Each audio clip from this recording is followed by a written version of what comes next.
One comment.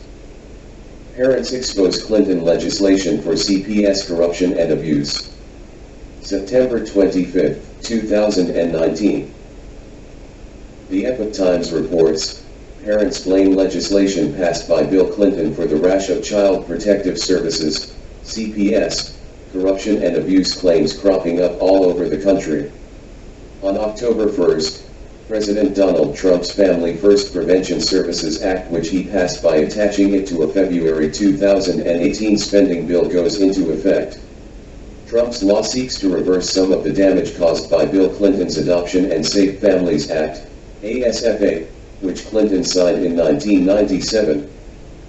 Critics say Clinton's law created financial incentives to remove children from their homes and place them in foster care, thus sparking a lucrative government-run business of child removal. The ASFA created a program whereby the federal government cuts checks, courtesy of Social Security, to states for every child adopted out of foster care. The ASFA also requires the termination of most parents' custodial rights after a child has spent 15 out of the past 22 months in foster care. Hillary Clinton spearheaded the push to pass the ASFA through Congress. Looks like some parents in America have revealed that Clinton administration legislation called Adoption and Safe Families Act may just be the reason for the very corrupt and abusive Child Protective Services. This is some major news, and if allegations of CPS being involved in crimes against children and child trafficking rings are true and legit, then it would likely connect this Clinton-signed legislation that made crimes against children at CPS and child trafficking rings connected to CPS so vile over the years.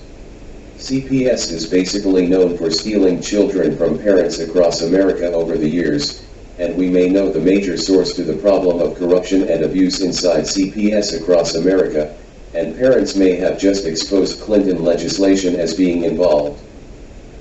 Climate change myth busted by 500 scientists in open letter to UN stating there is no climate emergency.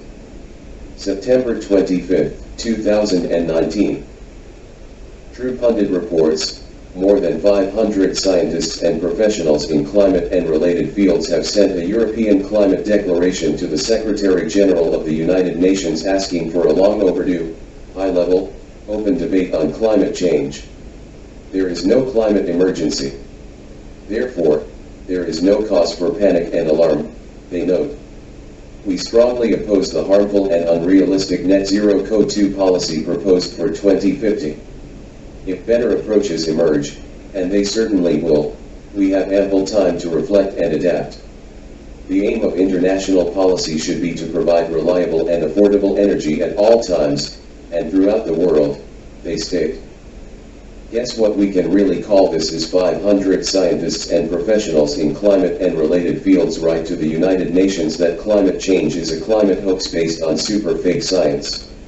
This open letter to the United Nations from 500 scientists stating there is no climate emergency comes at a good time, because globalists individuals are using children through Soros-funded groups to push the climate hoax, as well as Representative What's-Her-Name using her daughter to lead the hoax in America with the youth climate strike. I think almost everything we have reported this last week is based on super fake news or super fake facts.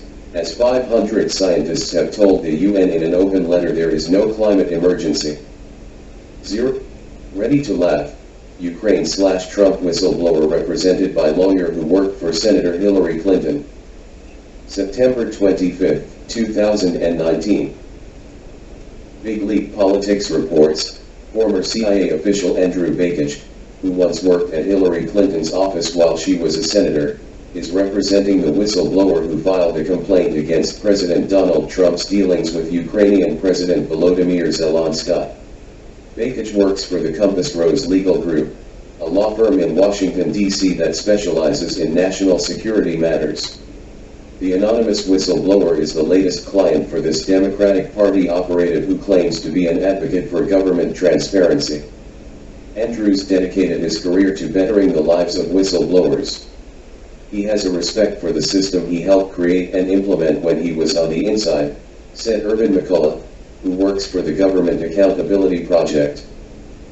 Turns out this whole hoax Ukraine/Trump narrative to get Trump over a phone call that a so-called whistleblower didn't even listen to, has ended up as being connected to Hillary Clinton. Basically, it has already been revealed the so-called whistleblower of this Trump/Ukraine President Zelensky phone call, where no pressure was put on Ukraine, who has an anti-Trump bias and supports a Trump rival candidate, is being represented by a former CIA official turned lawyer, Andrew Bakich, who worked as a staffer for Hillary Clinton when she was a senator. You should now be laughing at this failed Democrat attempt to coup President Trump, knowing the so-called whistleblower with an anti-Trump bias is connected to Hillary Clinton.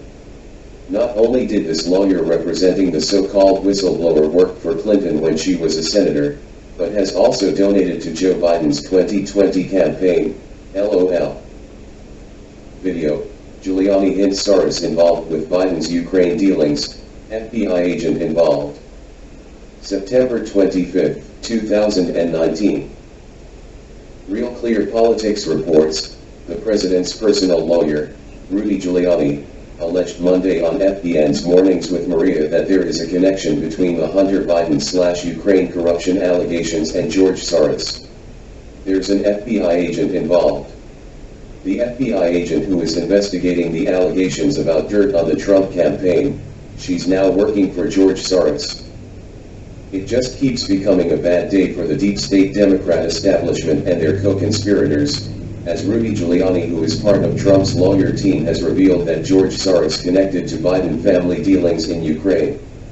What is also interesting about this development from Giuliani is that Giuliani also reveals that an FBI agent may also be involved by revealing a female FBI agent who was investigating the claim now works for George Soros.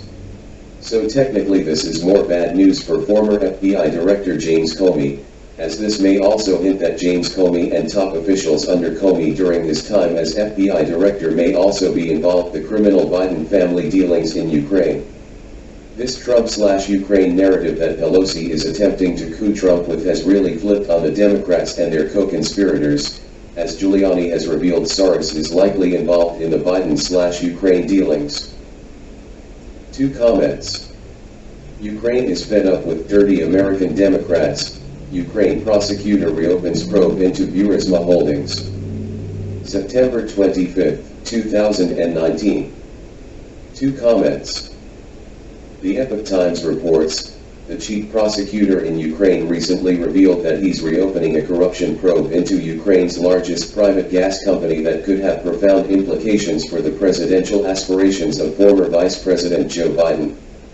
The company, Burisuma Holdings, appointed Biden's son, Hunter, to its board of directors in 2014, and reportedly paid him more than $3 million during a 14-month period to head its legal team.